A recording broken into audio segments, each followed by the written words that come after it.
Oui, oui. Alors, vous avez un nouveau livre là, qui sort bientôt, là, le 11, je crois, le 11 Oui. de ce mois-ci. Oui, il est prévu une maison d'édition de Paris qui donne ceci. Oui, qui donne ceci. Donc, oui. C'est Maison Anderson. Andersen. Et le titre du livre, c'est Manoir des Mélancolies.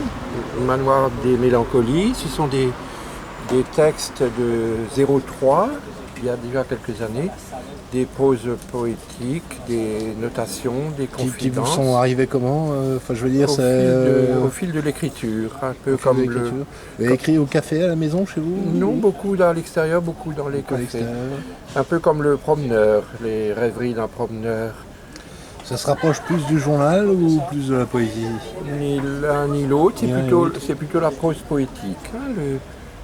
C'est-à-dire que chacun des 52 textes est autonome et peut se lire isolément. Ce n'est pas un roman, ce n'est pas un récit. C'est un peu comparable au Spin de Paris, dans le genre. Les très belles proses du 19e me plaisaient beaucoup. Et aussi du côté de Catulle Mendès à un moment donné. Catulle Mendès. Et du côté de Gérard Bauer. Le symboliste. Oui. Et Gérard Bauer, le chroniqueur, c'est ça? La très belle plume du Figaro, et que j'aimais beaucoup. Qui a marqué votre jeunesse, enfin votre... J'aimais beaucoup Gérard Bauer. Et là, j'en fais quelque chose d'une espèce de précipité peut-être personnel. Donc ça se rapprocherait un peu des rêveries d'un promeneur strasbourgeois, non? Les rêveries, ça se rapproche un petit peu, voilà. Le livre sera disponible en librairie seulement le 18 septembre, diffusé par la Sodis Gallimard, qui est un distributeur important, le premier distributeur de France, qui sera, nous espérons beaucoup. Là, cette collection est dirigée par mon ami Olivier Larizza, qui est lui-même un écrivain. Je crois qu'il sort aussi un livre en même temps que le vôtre. Voilà. Qui s'appelle Olivier Larizza, le best-seller de la rentrée littéraire. Ce sont une série de 10 textes sur les éditeurs. Je n'ai malheureusement pas d'exemplaire sur moi. Le monde de la littérature. Voilà. Il est à peine sorti. Il va sortir là dans très peu de jours. Vous m'aviez dit l'autre jour qu'il s'est beaucoup amusé en l'écrivant. Oui. C'était un livre assez drôle. Une dizaine de portraits chargés, il est vrai, sur plusieurs éditeurs, sur plusieurs écrivains. C'est hilarant, c'est très drôle et ça se lit avec un plaisir, non pas féroce, mais un plaisir cocasse. Il s'agit donc de le best-seller de la rentrée littéraire d'Olivier Larizza dans la maison chez Andersen, puisque c'est lui qui dirige cet Olivier, qui est chargé de diriger l'une de ses collections aux éditions Andersen à Paris. Je voulais aussi vous poser des questions sur votre écriture. Là.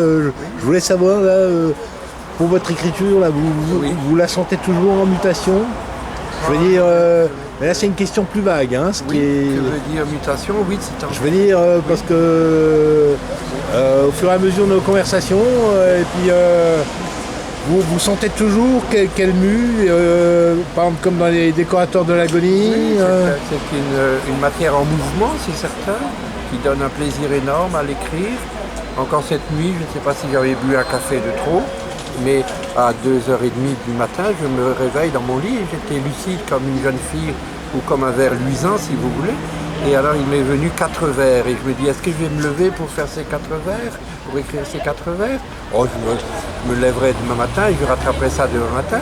Et comme j'aimais beaucoup ces 4 premiers vers, je me suis levé à 2h30 cette nuit. Et les 4 vers sont devenus 54 vers. Alors j'étais très content, je me suis dit tiens ça valait la peine de se lever. Et après je me suis rendormi dans ma vieille chambre. Et vous avez fait de beaux rêves. Dans ma vieille chambre de Strasbourg. Nous sommes le 9 septembre 2014 et ce livre sort le 18 septembre en diffusion nationale. Et j'étais très heureux. S'il y a d'autres questions. Oui. Okay. Très bien.